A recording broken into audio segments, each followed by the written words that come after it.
everybody. My name is Zachary Heidemann, and I'm one of the DB team leaders this week. And I'm going to be doing questions 1 through 5. Starting with question 1, I'm going to pull up a problem here.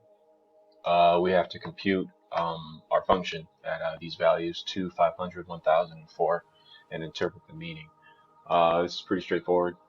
All we really have to do is just, like it says, just plug in the numbers. So do that. Put 1500 here plus 5 t, which is 2, if you remember correctly, plus 0.1. I apologize for my atrocious penmanship. 0.05. This is at 1000. This is our supply. And then, I ran out of space. I'll put it down here. Sorry. And then our last value was what? It was 4. Okay. And this should evaluate to negative 23,409. There we go. Okay, so the way I interpreted this is we have to look at all of our variables, right? And just understand what they represent. So like our 2 here is going to represent our time period, so 2 years, right? Our 500 is going to represent our demand in hundreds of people. Our 1000 is our supply on hand, and our R is our interest rate, and that the bank is borrowing money at. So the way that I would put this is 2 years since the lap has been put on the market, with a demand of 500 people. 1000 units are available for sale at an interest rate of 4%. And after these 2 years, with these constraints, our price of the lap will drop 23 grand. It's huge decrease right there. Number 2. All we have to do here is basically interpret these variables as they increase. So in a way, kind of thinking of this in terms of a partial derivative. So for A, that was a really ugly A. For A, we are looking at as t increases, so time. So as the years progress, we would expect the price to decrease, right?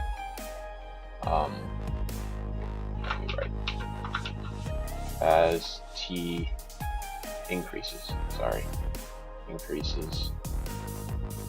price will decrease. If we looked at time alone, this would make sense, right? Because we're not taking into account the other variables right now. We're just looking at t. Now B, we look at D, which is our demand.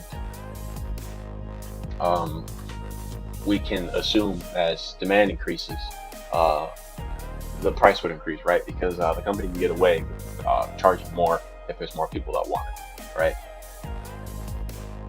As demand increases,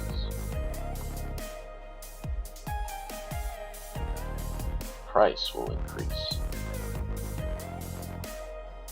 Now we're actually going to see something very interesting. Pablo's probably going to go over it, but we're going to see how when you take all these variables into account, you would think that as time goes on, the price would decrease, and as time goes on, also their supply is going to become less. You would think that the price would decrease, but it actually increases. You will see that though here in a little bit. Pablo will probably go over it, but I thought that was kind of interesting. Part C. Ooh, what's happening? As S increases, which is our supply. So as supply increases, we would expect our price to decrease, right? Because if they have more on hand, they're going to want to sell those to try to at least break even, right? So our price would decrease. Okay, supply increases, price will decrease. Get a new layer here. Let's make it black. There we go. Okay. Now, last one is part D. As R increases. So as the rate increases, it would make sense for them to have to raise the price of the lab, because if the rate increases, that means they're paying more on their end. So they're gonna have to make that up somehow by charging the customer more, right? So as R increases, price will increase. I hope that makes sense. This is it does state in the question here what is expected to increase or decrease. So this is just what, you know, intuitively what you would think. So yeah, as time increases, most of the time products do decrease in value because there's usually a newer version that comes out, right? And then the older ones usually drop in price. As demand increases, as you know, if you I don't know, you can just look at a luxury brand, I don't know, say Louis Vuitton or something. There's a lot of demand for those products, so they can get away with charging a lot more for something simple like a backpack. As supply increases, the more you get, you know, the less you got to pay for it, because they're trying to get it out of their hands, right? Costco is a good example of that. Buying in bulk, there's plenty of supply and it's cheap, right? As interest increases, the rate, that's going to increase the price for us, because in order for the company to make back the money, they're going to need to they're going to have to make it somewhere, and most of the time that's the customer paid for that. That's why when you see here's an example, like when the minimum wage increases across the board, prices usually go up, because companies may want to make up for that lost profit because they have to pay their employees more, right? Okay, number 3. Here it says we have to compute a partial derivative time and evaluate it at the point, from what I'm seeing. So P of t. Actually, let me just write it like this. My horrible partial derivative sign right there. Okay, so we can see from our original function. Let's go back right here. Our t is to the degree of 1, so the rest of these can be treated as constants, as you probably know. So we can just, those are all gonna go to 0. But our t variable here, it's to the first degree, so power rule would tell us that would end up just at 5.5. So we actually end up with a constant for this partial derivative. That's kind of interesting. And then let's go to, oh, what did I just do here? Increased my brush size too much. Let's go down. Sorry. How's this? Yeah. And then 4, we have a partial derivative with respect to d, the demand. Okay. This is going to be very similar to the first one. D is to the second power, so we're just going to multiply our constant by 2 and decrease the power. So that would come out to 0.2d. Just like that. Okay. Number 5, finally, we have the partial derivative with respect to s. Our s is right here. That's a negative 0.05 s squared. Multiply that negative 0.05 by 2. And then we have negative 0.01 s, decreasing the power. Oop, I should probably write a fancy sign. There we go. Alright. So now, what these are telling us is this partial derivative with respect to time is telling us that the price will increase by 5.5 per year. Number 4 tells us that the price will increase by 0.2 times d.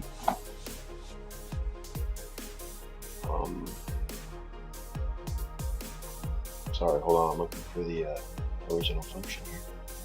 Oh yeah, okay, so this says the price of the lathe will increase by $5.5 per year. This is saying that as demand increases, price will also increase, but it seems marginal here because we see we're multiplying that by a factor of 0.2. Number 5 is telling us that supply will decrease the price. An increase in price will increase in supply will decrease the price, and then increase in demand will raise our price. It looks like that supply is going to grow a lot slower than demand will be by 10. Hey guys, it's Pablo. I'm going to explain from problem 6 to problem 9 from DB Lead week 9. So problem 6 is asking us to compute PR at this specific point and interpret it, obviously.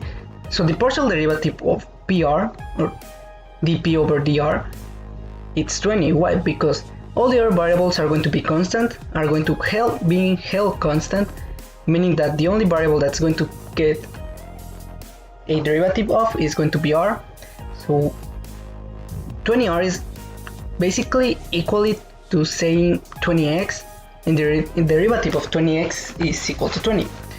So it's the same thing, the same principle, the same idea, meaning that dP over dr is going to be 20. 20 what? Is $20 is an increase of $20 per 1% interest increase.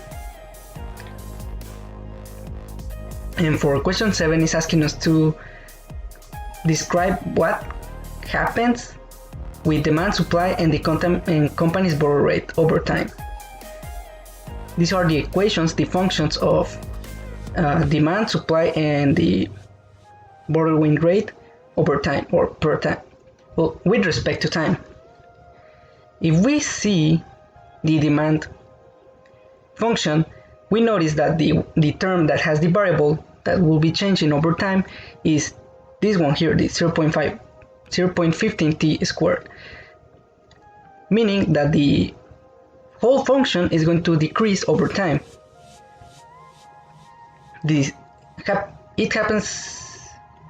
same thing happens to supply, because it's the same principle. It has a constant here, it has a constant here, and the variables with the coefficients with the variables are negative, meaning that it will increase negatively increase, and positive plus something negative, it's going to be a subtraction, meaning that it will decrease too. The supply is going to decrease over time. The borrowing rate with respect to time is a very interesting thing, because it is a sine function, and over t, well, with respect to t, depending on which t we're talking about, we will have both, well, depending on, we can have an increase or a decrease. So I'll say it depends on the scenario we're working with.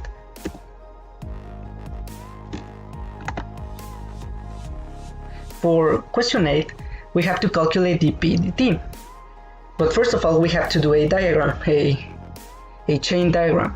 So what I did here is P with respect to T, well, it's obviously, and all the variables that are part of function of P, which is T, S, D, and R. Since P and T are already kind of related to, other than related with the relationship they have with the variables inside the function, so we say that this is dP dt, or it will be part of it. And the same thing for S, is the partial derivative of P over S times the ds dt. So I'll kind of explain better in the next slide.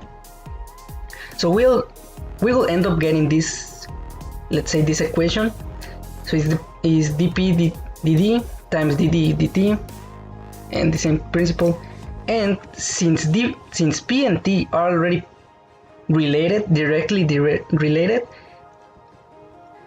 we have a sum. Well, we add that derivative of the partial derivative of dp over dt from the original equation, the p function.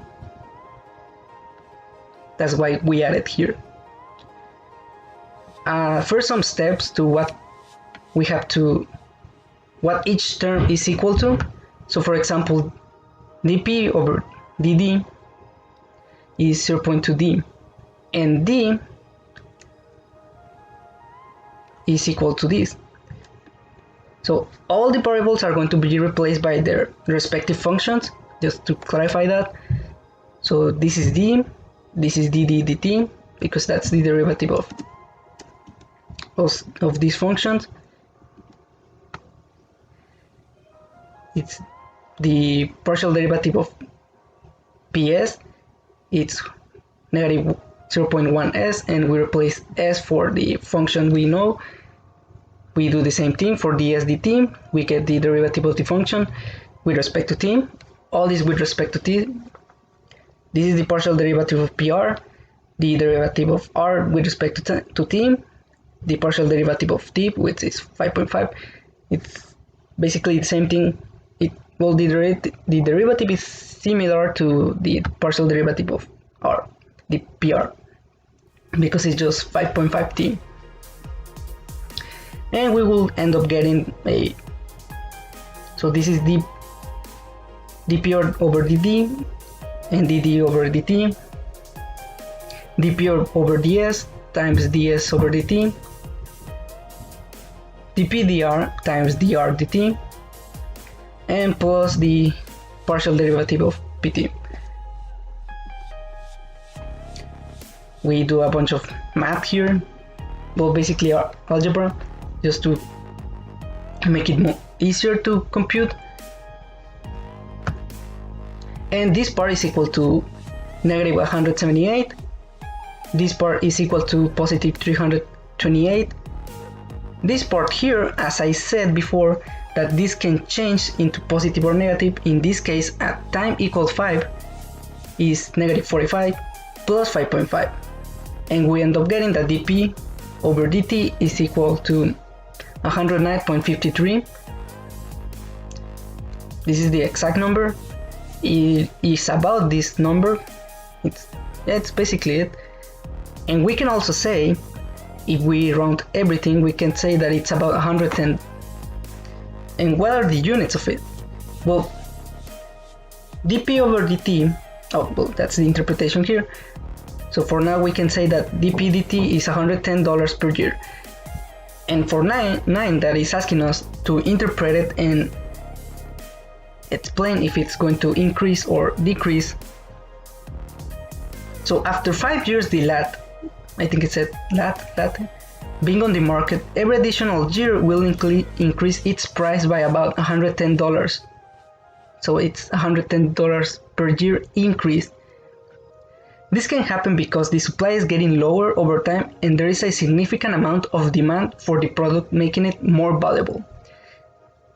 There are a bunch more of variables and other factors that can be part of it, but for now, for our problem, we can say that just depending on time, the price is going to increase for every additional year after 5 years of the LAT being on the market. Hope it is well explained and you understand it and understood it. I think it's understood it. And thank you for watching, and this was DB Lead Team 9.